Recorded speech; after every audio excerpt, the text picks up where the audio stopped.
very much for attending our presentation today. Professor Amin Saikal needs no introduction. I think every one of the people present will know him or know of him. And the flyer is some of his achievements, and if we put them all down, I think we need a big book. We really are very, very grateful that he's able to attend today. Of course, it is Ramadan, and we respect that. But notwithstanding, he does appreciate the importance of Iran as a topic, and we've been wanting to get Amin for some time to come in and speak, and today he will. It's a very interesting topic indeed, and we look forward to your presentation. We'll be opening a sort of can of worms or Pandora's box in terms of issues. So we'll have a presentation for about 30 minutes and then open to Q&A. If I can also acknowledge the presence here today of the Iranian Ambassador, Ambassador Tabay, and also the High Commissioner from Sri Lanka. Amin, over to you. My brief this afternoon is to talk about Iran and the West, clashes of interest and perceptions. The Islamic Republic of Iran and the West, led by the United States, have been at loggerheads ever since the Iranian Revolution of 1978-79, which resulted in the overthrow of the Shah's pro-Western monarchy and its replacement by Ayatollah Khomeini's Islamic government with an anti-US and anti-Israeli posture. Whereas the Iranian Islamic regime's view of Iran's national interests and international priorities have found little accommodation with the United States, the Islamic regime's perception of the United States as a traditionally quote-unquote evil power has made it very difficult for Washington not to view the Islamic regime with suspicion and as a threat to its interests and those of its allies in the region. Both sides have had, from their perspectives, good reasons to be incriminatory towards one another, and at times perhaps demonizing one another. The CIA orchestrated coup d'etat of 1953 that overthrew the elected reformist government of Dr. Mohammad Mossadegh and installed the Shah on his throne to govern Iran from that point at the behest of the United States, left a lasting impact on Iran's perception of the United States as a self-centered, self-seeking power. The continued support of the Shah's autocratic rule over the next 25 years and the double standards that the United States pursued in terms of one for Iran, another perhaps for Arabs, and another for Israel in the region, kept reinforcing the Iranian perception of the United States as a threatening power. President Obama's acknowledgement of America's mistake in 1953 has done little to assuage the concerns of the Iranian leadership and the perception on the part of the Iranian leaders that the United States and its allies, and more importantly Israel, are still very intent to secure a regime change in Iran. The Iranian leadership feels very much besieged over time by the United States and its allies. It feels surrounded by US forces or US bases, or for that matter both, in the Gulf, Afghanistan, Central Asia, and until the end of 2001 also Iraq. It is also very much conscious of the fact that it is faced with a number of nuclear powers around it. Most importantly, Israel, the United States in the Gulf, and of course to the east, Pakistan. And if we go a bit further north, also Russia, which is another nuclear power. On the other hand, the United States has not found it opportune to take the Iranian regime for granted. No action of the regime has had more impact on American psyche and policy making than the hostage crisis of November 1979 and January 1981. That crisis emanated from a group of Iranian Islamist revolutionary students taking some 52 American diplomats and workers from the American embassy hostage and declaring the embassy a nest of spies.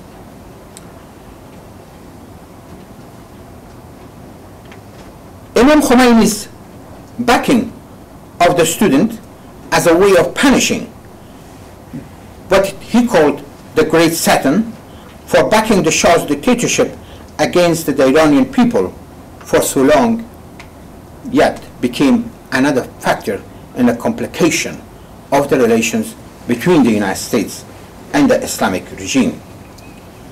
The whole episode, that is the hostage taking, proved to be very embarrassing and humiliating for the United States.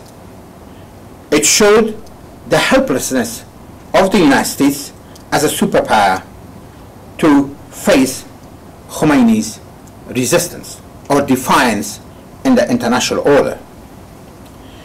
This, together with the alleged Iranian involvement in the hostage taking of Hezbollah in Lebanon and President Ahmadinejad's disparaging comments about Israel, has continued to play into the hands of quote-unquote hardliners in Washington, and Israel to maintain an anti-Iranian rage, just in the same way that the US policy actions have helped the Iranian hardliners, or what is called the traditionalist Islamists, to pursue their anti-US stands,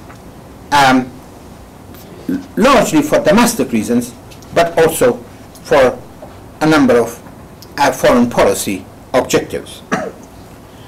However, it is the Iranian nuclear program that has increasingly become a defining issue in Iran's relations with the United States and its allies, Israel in particular. Whereas Iran has claimed its program, including uranium enrichment, is for peaceful purposes and has called production of nuclear weapons as un-Islamic, and this is the term that the supreme Iranian leader Ayatollah Ali Khamenei used. The United States and its allies have harbored a strong suspicion, and the UN nuclear watchdog, that is the International Atomic Energy Agency, has raised questions about Iran's nuclear program.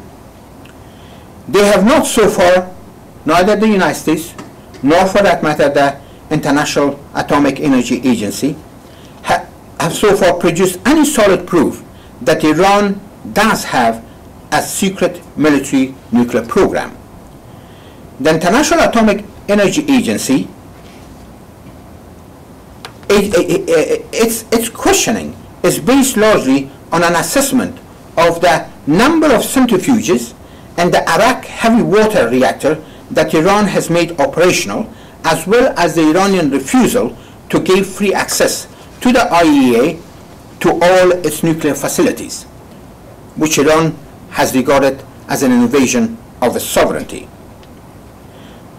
The United States National Intelligence estimates still has not come up with a smoking gun. In fact, the Obama administration's position continues to be that Iranian nuclear ambitions can be contained through coercive diplomacy involving sanctions, cyber attacks, and negotiations. Although increased sanctions have come to hurt more the Iranian people than the Iranian regime, as has always been the case with international sanctions.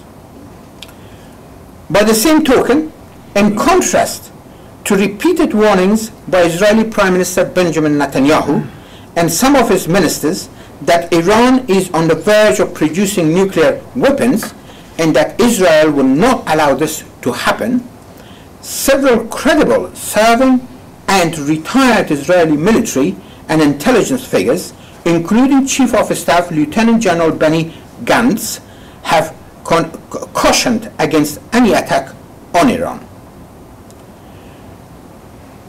They've argued that an attack on Iran could easily be very counterproductive for Israel. Washington has lately declared that the United States has eyes in the Iranian nuclear program, and the country is not about to break out to have a military nuclear capability. What has led the Obama administration to be so cautious towards an treatment of Iran's nuclear program? I think there are a number of considerations which have motivated the Obama administration to exercise caution. The first is, and I think it's very clear to the American policymakers and possibly to the Israeli policymakers, that the Iranian leadership does not seem to have made a decision about whether to go for military nuclear capability or not. The way I see it, there are three competing views within the Iranian ruling circle about the nuclear, whether to go nuclear in military terms or not. One view argues that given Iran's situation and the way it is surrounded by the US forces and by nuclear powers, it is imperative for Iran to have military nuclear capability, primarily as a means of deterrence, but also as a means of national pride and historical satisfaction, for which the Iranians have been very known throughout their history. There is a group within the Iranian, as far as I understand, leadership, which is very fatalistic about the future. They do not really care if there is going to be a war. If there is a war, this is something that comes from God, and therefore you confront it. It's not something that you back away from it. But this is not the group which is also, or the cluster, which is also maintaining full control over the entire Iranian system of decision making. There is a second group which is argued, and some of my friends in Iran with whom I'm very familiar are included in this group. It's argued that it is important for Iran not to engage in nuclear buildup and pursuit of producing nuclear weapons, because it just simply would make Iran a target of the, possibly a nuclear target of the Israelis, and possibly a very serious target of conventional operations on the part of the United States. And also Iran will come under more international sanctions and more international isolations, which could hurt the Iranian public and therefore erode the popular base of power for the Islamic regime itself. And then there is a third group, and that is somewhere in between, which basically argues, let's achieve nuclear know-how and achieve the nuclear capacity, which we are allowed to do under the non-proliferation treaty, but do not cross the threshold. Don't weaponize. Don't produce weapons. My understanding is that there are some elements within the Obama administration which is very much persuaded by this third view. Obama administration is very keen to secure a negotiated settlement of the Iranian nuclear issue. But I also sense that it has not really made the efforts to the extent which is necessary in order to materialize such a settlement. It had a very important opportunity in 2010. That opportunity arose from Prime Minister of Turkey, Tayyip Erdogan, and the President of Brazil, Lula, who are both have a lot of credibility in the international system, brokered a nuclear swap deal with Iran, whereby the Iranian government agreed to send 1,200 kilograms of its uranium to be enriched in Turkey and to return to Iran for its peaceful purposes.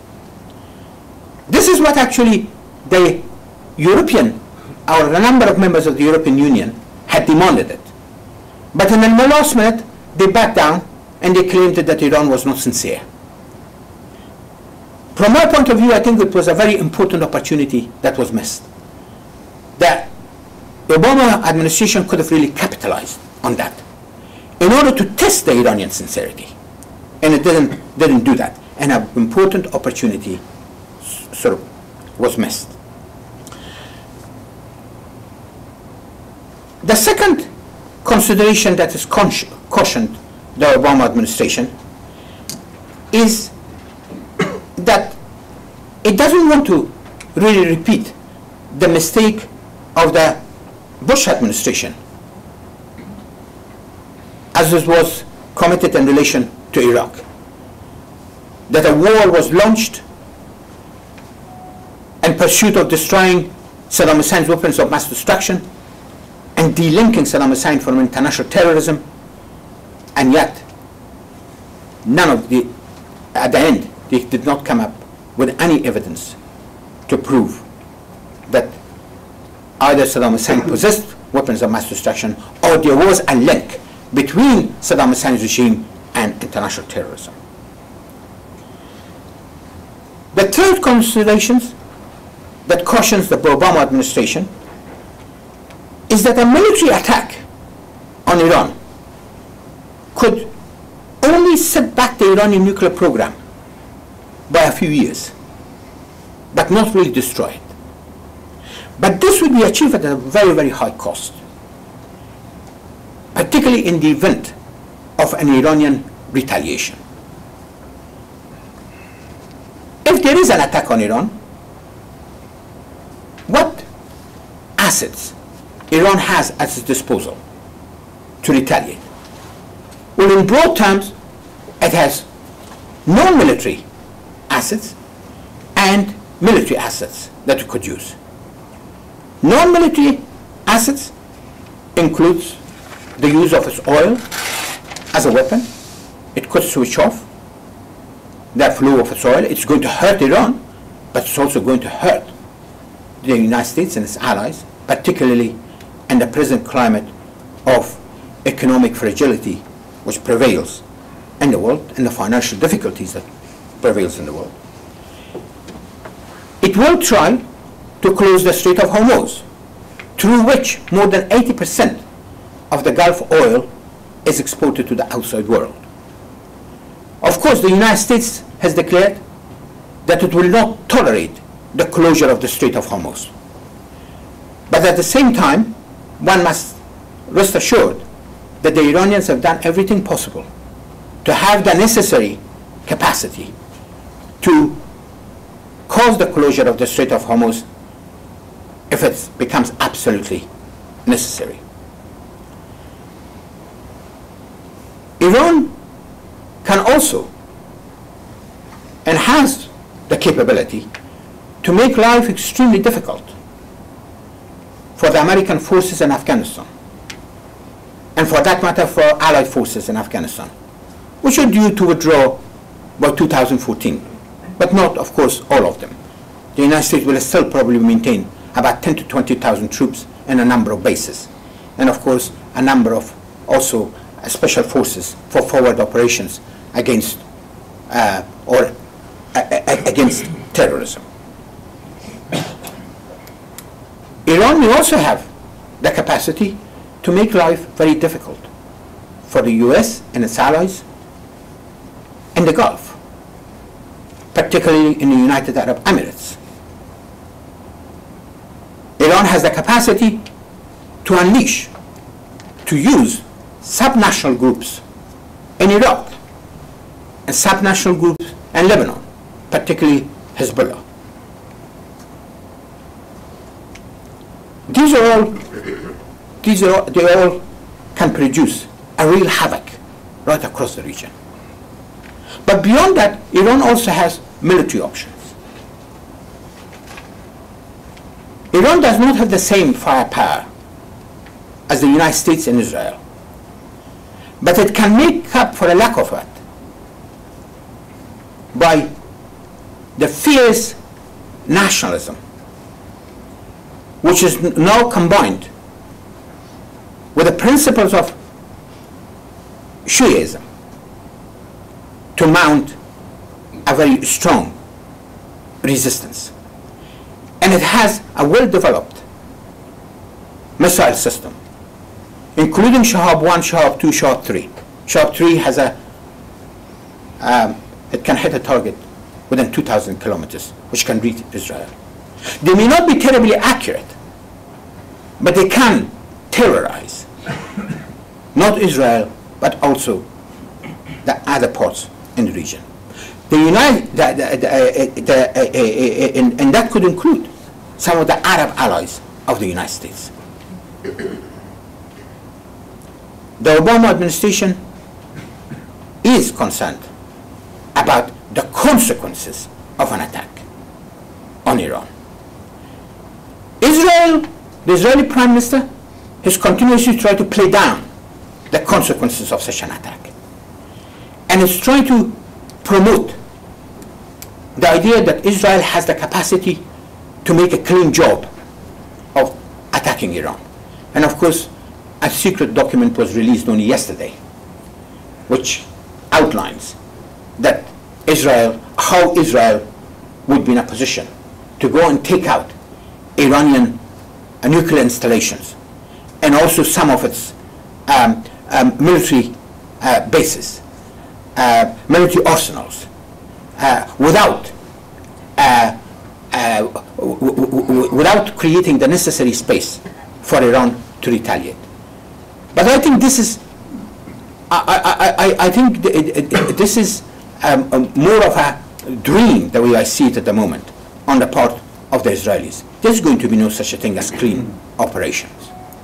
I think Israel is promoting and distributing these plans to the outside world in order to intimidate Iran, and in order to encourage the American administration, the Obama administration, to engage in military actions against Iran.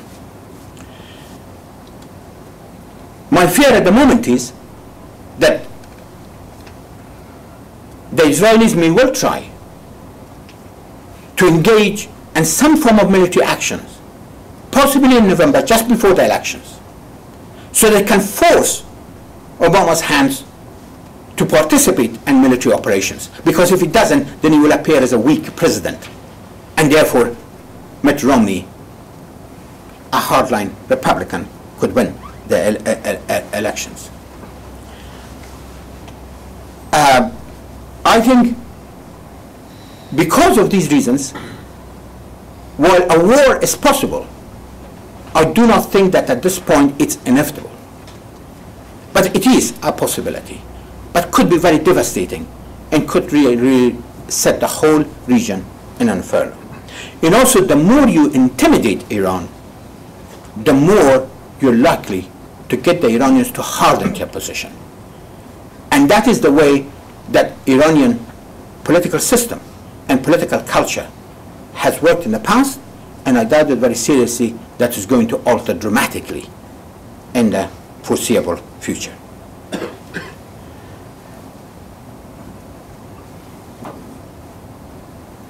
Then, we have reached a very dangerous impasse, a dangerous stalemate. The negotiations so far have not really produced the desirable results.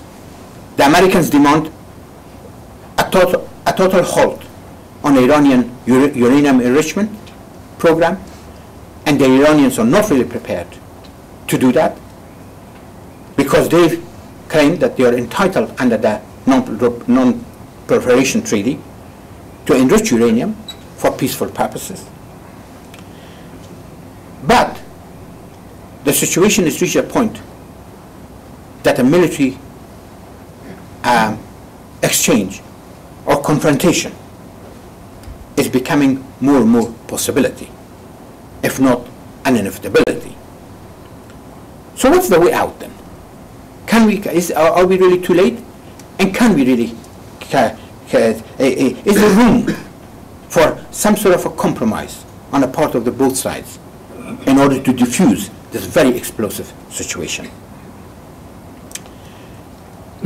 Well, one is for the United States, and for that matter for Iran, to engage in confidence-building measures, which they have not really been able to do it, to the extent which is possible, in order to make one another comfortable with each other. The United States could take the first step as a world power. The first thing that the United States could do is to release all the Iranian assets that it froze in the wake of the Iranian Revolution of 1978-79. That would be a very nice gesture, not only to the Iranian people, but also to the Iranian government. A very clear signal. One is for President Obama to stand up and say that I'm extending the hands of friendship or dialogue to Iran. It's another thing to do something very tangible.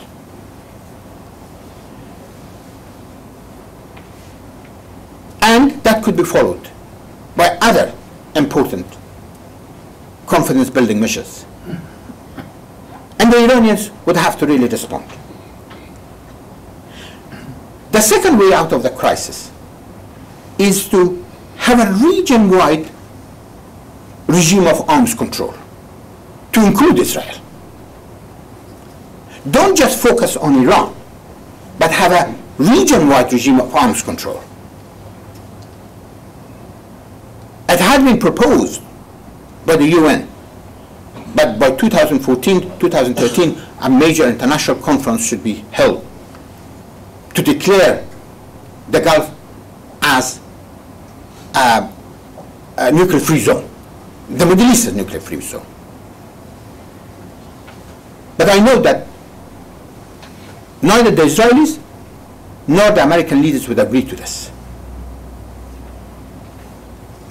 And particularly in an election year in the United States. Oh, that's a pity. Because what the Middle East does need is a region-wide regime of arms control. Don't just zero in on one country, but allow other countries which you think that they are your strategic partners or close allies, and therefore more reliable, and therefore more amiable to your interests. Well, the third way out, if that's not really possible, the third way out is, and it's very radical, and I think many people probably will gasp when I propose it, but of course it has been proposed by some very credible figures in the United States as well. And that is what Professor Kenneth Waltz from Columbia University, who's an outstanding scholar on nuclear issues, has argued. And that is to let Iran have military nuclear capability, to balance Israel, and that nuclear balancing would mean regional stability, as it has been the case between Pakistan and India. Of course, the Pakistani domestic situation remains very volatile. And for that matter, to some extent, the Indian domestic situation.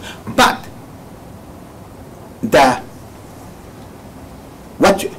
what Winston Churchill called, during the height of the Cold War, the balance of terror between the Soviet Union and the United States, produced the longest period of peace in Europe.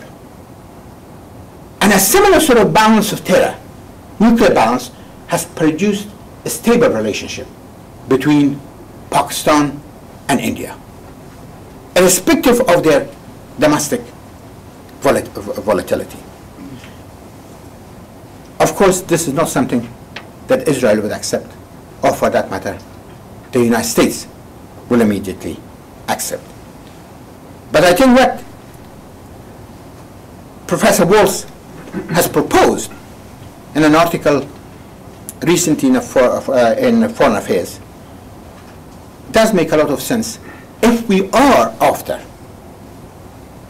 stability in the region. Thank you very much.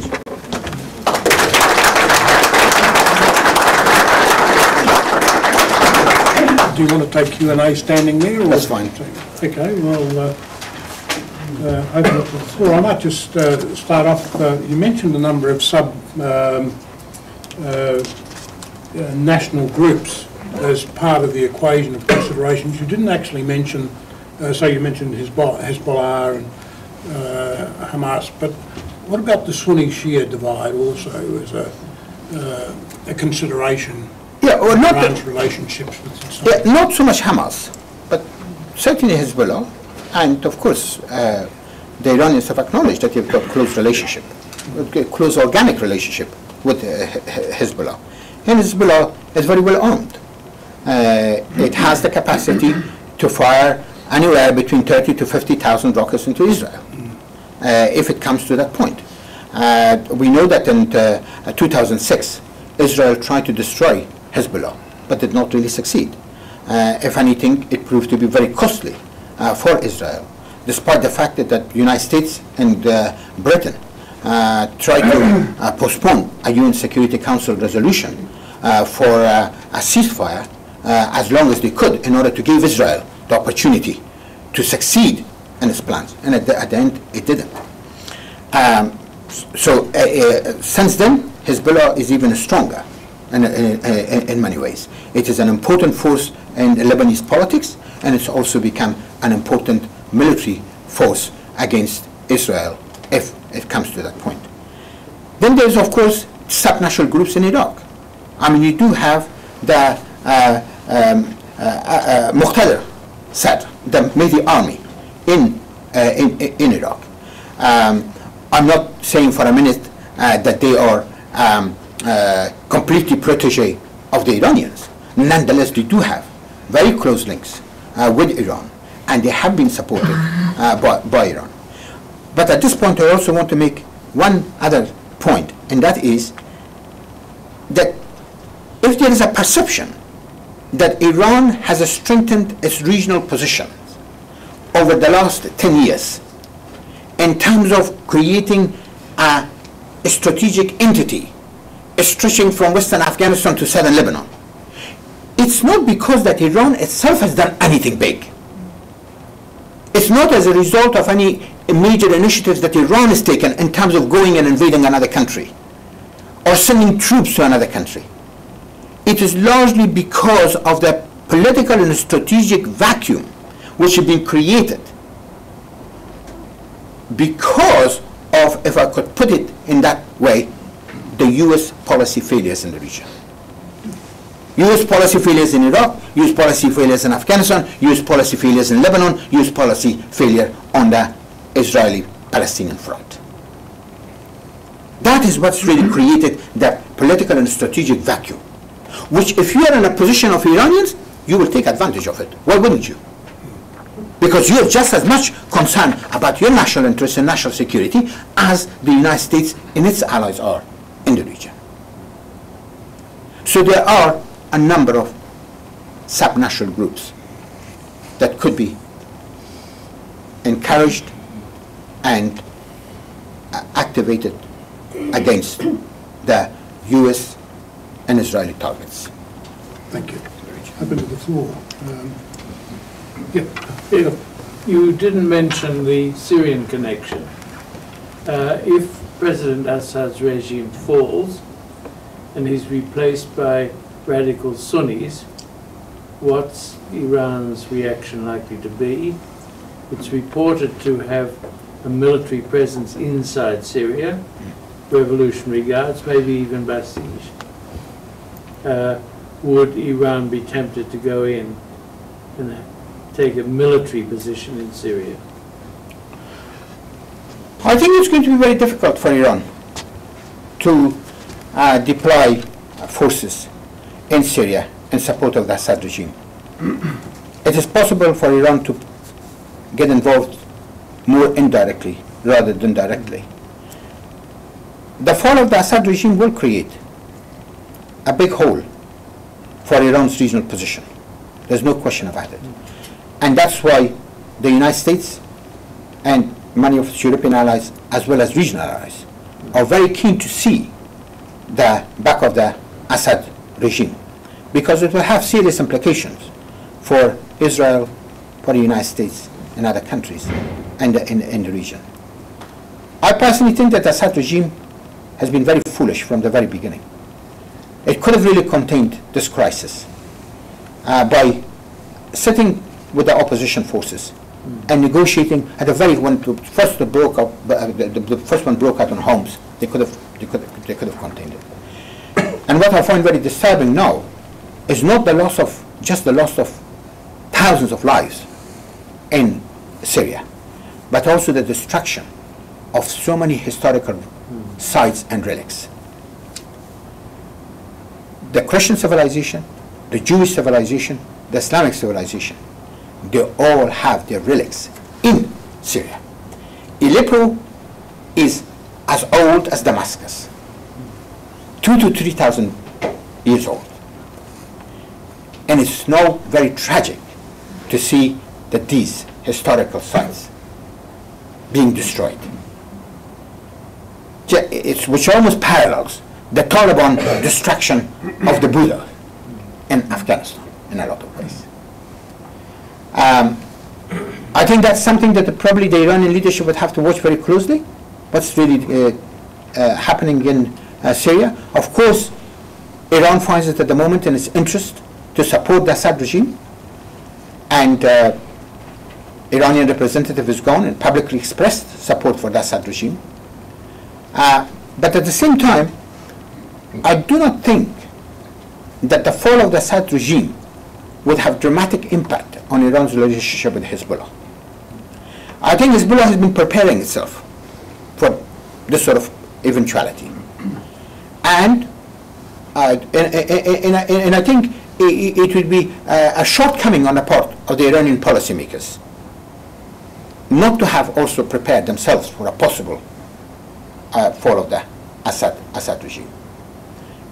I think Iran has sufficient natural assets and international diversity in its foreign policy conduct to be able to survive the fall of the Assad regime. But my feeling at this point is that it could weaken Iran's regional position, definitely, because the Assad regime has been an important strategic partner of Iran. Okay, Paul. Sir, you had mentioned three possibilities to have this impasse broken. I mean, I wish one materialized and the things start moving in the right direction. But probably to my mind, there are only, probably there are two scenarios, both, one very dangerous, the other is quite encouraging. Like if Iran decides today to give up its plans for nuclear weaponization or any and allows the international community to have a free hand, probably that could be the best scenario. But the other scenario, if nothing happens on the positively on the US-Israeli side, and they decide to take on finally with the military efforts. In this case, probably there won't be UN mandated military action like it happened in Iraq. And taking. Can we have a question, please, rather than a statement? Okay. Now, unilaterally taking action against Iran, what implication it would have on Muslim Ummah, the Muslim other Arab countries, and will it further isolate or have negative effects on US policy towards Middle East? Well, it can have considerable implications. Although the Arab world, and most importantly Egypt, Libya, Tunisia, and of course Yemen and Bahrain, they are very much embroiled in their domestic turmoil at the moment. They are more focused on their domestic situations rather than foreign policy priorities and objectives. I mean, they're not. This is going to take a while before they can get their act together to be in a position to really focus on some of the most important foreign policy issues which are really confronting them. But it will have an impact on the streets in the region. There's no question about it. It could easily heighten this anti-American and anti-Israeli feelings across the region. It could also complicate United States relations and complicate further United States relations with Russia and China.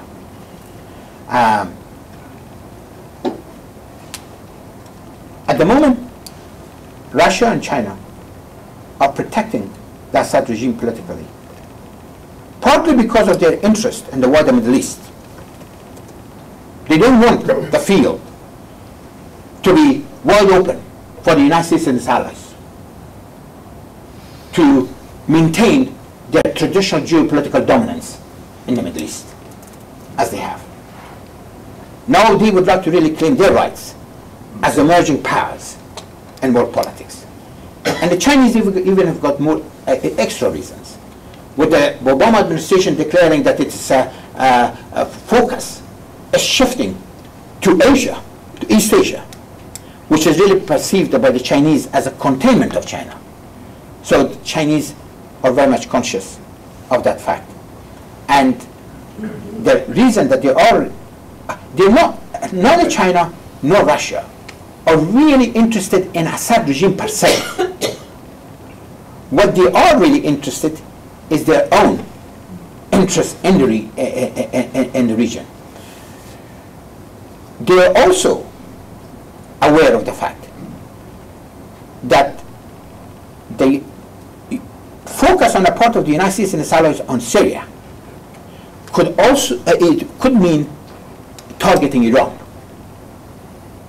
That is something that I don't think that the Russians or the Chinese will be very happy about at all. Because from the point of view of the Israelis and Americans and others, if Assad regime goes, then the Iranian regional position will be weakened, and Iran will become more vulnerable. And therefore, the Russians and the Chinese will not be happy. While they have in the past supported UN sanctions against Iran, they will not be happy about Iran becoming vulnerable to deep penetrations or regime change the way Libya was by the Western forces. Yes, can we keep the question short so we can cycle more people through? Certainly, Mr. President. If Iran gets a nuclear bomb, won't the Sunni powers want a nuclear bomb? If Iran gets a nuclear bomb, the Sunni state, the Sunni-dominated states in the region, and that is you mean Arab states, Yes. they wouldn't need a nuclear bomb because they already have the American nuclear umbrella, just in the same way that Japan has. I think this is a really furphy argument when it's made. Oh, look, if Iran gets nuclear weapons, then of course there's going to be, Arab countries. Saudi Arabia would like to acquire a nuclear weapon. Egypt probably would like to acquire a nuclear weapon. No, the Gulf states, particularly the GCC countries, the Gulf Cooperation Council states, they do have the American nuclear umbrella. They wouldn't need to go nuclear. What for? If somebody else can provide you what you really need, why would you want to really spend all your money and try to go for it?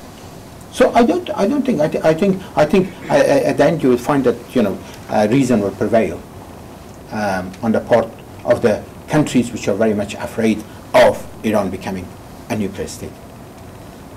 I mean, military nuclear state. Oh, we've broken our silence here. Yes.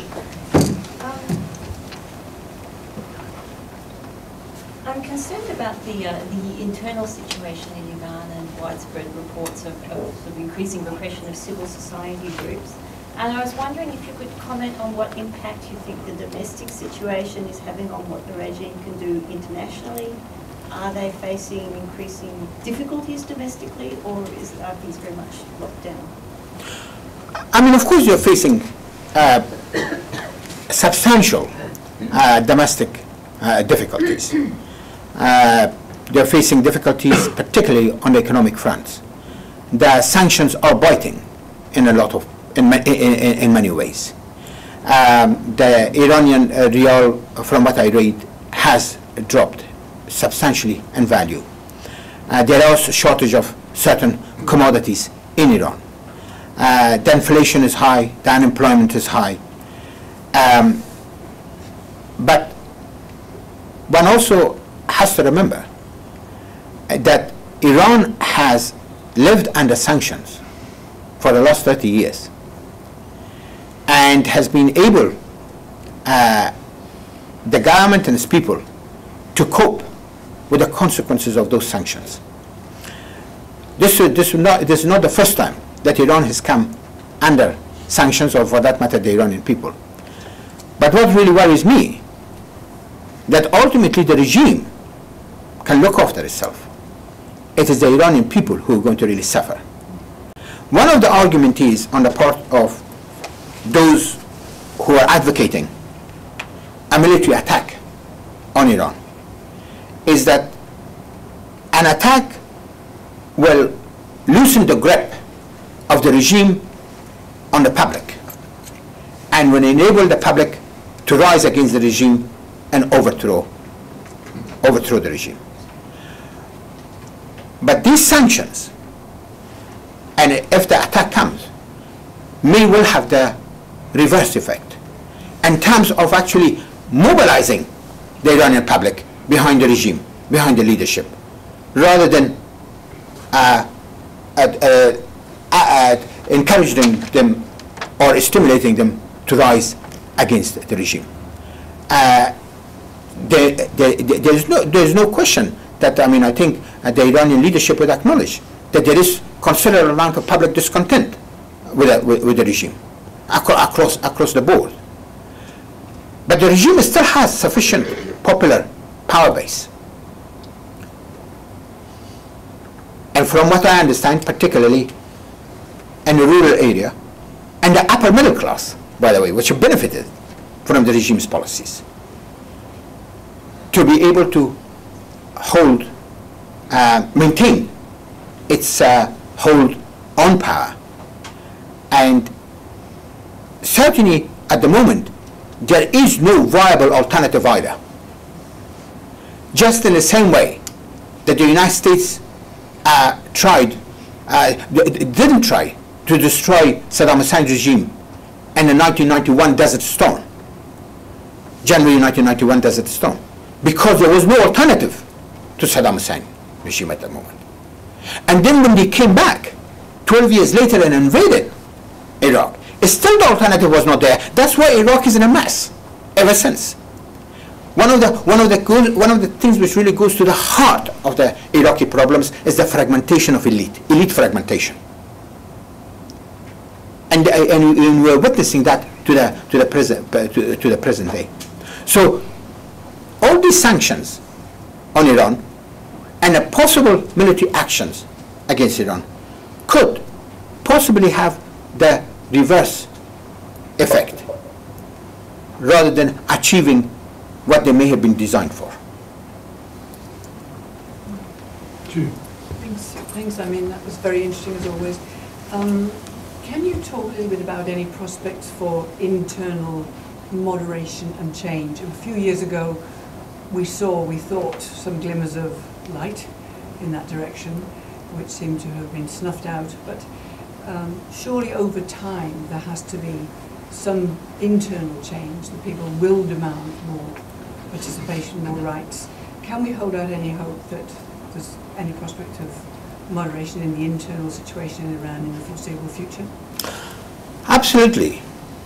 I think that in the medium to long run, the Iranian leadership will have no choice but to loosen its political and social controls to the extent that the people would be able to breathe more easily in terms of wider participation and expansion of civil society activities. I mean, that has to happen. But my concern at the moment is that with all these threats against Iran from outside, here is Israel saying we're going to attack him, we're going to bomb, we're going to destroy Iran, and then there's American politician who are going to come out and say, look, we're going to bomb Iran and destroy Iran and try to bring about regime change and all these sort of things. Basically plays into the hands of those elements in Iranian politics who actually do not want change. And also in Iran, if my understanding is right, and of course His Excellency is here and also Mr. Rajabi, and they know a lot more than this, that power is not concentrated in one particular individual or group. Power keeps rotating in Iran. You know, one day you'll hear that the supreme leader, Ayatollah Ali Khamenei, is the most powerful individual in Iran. He makes all the important decisions, and he's as you in Islamic terms, he's the marji taqlid, and he's the source of power for everything. And then the next day you hear that no, the Majlis has gained the upper hand. The next day you hear the Sepadaran, the Revolutionary Guard, has got a lot of power. And then you hear that no, the bunyads, the foundations have got a lot of power. It is,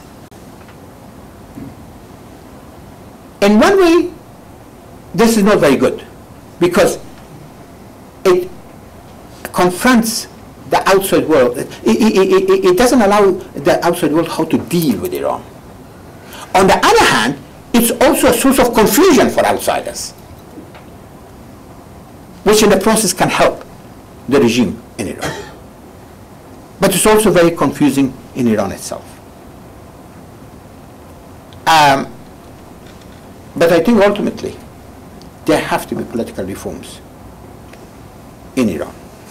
But those political reforms are not going to come while Iran is threatened constantly by the United States, by Israel, and pressured by the international community. Yes. Could I ask a question about the deployment of Australian troops to that area? I was in this room when we talked about whether it was a good idea to go into Iraq, and no one in the room thought it was a good idea. But we seem to have an automatic response if there's a request from the United States to deploy troops. And if there was a request, would we just do it, or do you think we might think about it first? I think after deployment in Afghanistan, we should have a second thought about it. What have we precisely achieved in Afghanistan? We've lost 33 young Australians, something like 170 injured, some of them crippled for life. We've spent billions and billions of dollars in Afghanistan. In return, we have secured a 10 kilometer radius in the province of Uruzgan and southern Afghanistan, within which the Australian soldiers still are not able to go around freely. We've only secured a 10 kilometer radius. And we are going to leave Uruzgan, not because we have trained the Afghan forces and they're capable Afghan army, the national army, police and border guard forces to take over. Actually, we are going to leave Uruzgan by handing power over to what is popularly become known in this country and other places, a warlord, or what I would call a local power holder. and that is Mutawalla Khan, who is illiterate, cannot read and write, who has been in the past accused of extortion, torture, killing, and bribery, corruption, all these sort of things. We are training Mutawalla Khan, supporting Mutawalla Khan financially and militarily as part of our exit strategy. Australia is not the only country doing this. So are the other international forces in Afghanistan. And what Afghanistan is really crying for at the moment is national unity, not national fragmentation. But the way we are going to secure our exit from Afghanistan, we are going to do it on the basis of national fragmentation of the country, not unity of the country. And that's my worry. So we've even brought some of Mutawalla Khan's operatives to Australia to be trained here. We pay Mutawalla Khan. He's on our payroll. And that's really tragic. Is that what we went into Afghanistan to achieve? Are we going to go into Iran?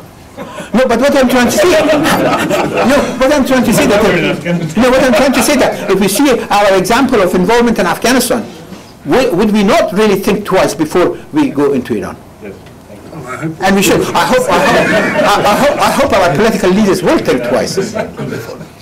I mean, Professor Saikal, I appreciate this is a difficult question, but I'd be interested in your thoughts on how well informed the Iranian regime, the Iranian leadership, is about the situation it confronts over the nuclear problem in particular. The lack of movement on the Iranian as well as on the P5 side in negotiations indicates that the Iranians are fairly confident that they can hold the line. Perhaps they think that the West's economic problems are even worse than they really are. And does the regime have a good handle on the likelihood that sanctions might cause unrest within the country? I mean, my impression is, and as I said, of course, His Excellency the Iranian ambassador could answer this question a lot better than I can. And my impression is that I think the Iranian leaders are aware of the danger which faces Iran at the moment over the nuclear program. But at the same time, they feel confident enough to think that Iran is well defended. I think that's the confidence. And also, it is possible that the Iranian leadership has engaged in a position of strategic ambiguity. I hope very much that the Iranian leadership is not really bluffing us about its military prowess, because it could prove very costly for Iran as well. But they know that if negotiations fail, there is always a possibility of war. And my reading of the situation is that they've been preparing themselves for that eventuality. But at this stage, they also they feel very confident that the war is not going to come. This is the United States and Israel's way of intimidating Iran to go in a direction which Iran does not find in its national and regional interest to go. I think it's and also I think if you really have observed the Iranian style of negotiations over the years, they always go to the brink, and then something does come up which saves the situation. I hope this is I hope this is going to happen this time as well. Well, I don't have any, excuse me, time for more questions, unfortunately. Excuse me. Professor Amin has to get back to, Professor Amin Saikal has to get back to the university for another appointment, but I would like to take this opportunity to thank you very much indeed for a very broad-ranging dissertation on some very challenging issues indeed. And I think with most of us here would absolutely hope you're right in the conclusion that there won't be a war. One question that I'll leave begging, but perhaps we'll answer on another occasion, is according to the reading I've made, the nuclear issue anyway has tended to escalate enormously under the current president in Iran. I think the elections are due next year.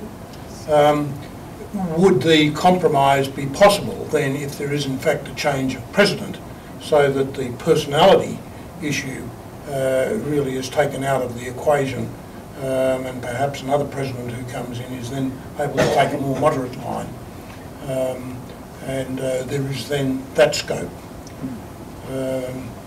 And I very noted your comment of no proof of the nuclear weapons capability, although my understanding is that Iran has developed a nuclear cycle capability, and the issue is really one of trust as to whether or not Iran, once it has an enrichment capability, would really take that forward to a nuclear weapons program as opposed to just an enrichment program. Some very, very interesting questions and some quite horrendous complications if somebody gets the equation wrong and takes precipitative action where it's not required. Thank you very, very much indeed, and we hope that we can get you back again on another occasion. The Middle East is certainly not short of issues for us to talk about. Thank you.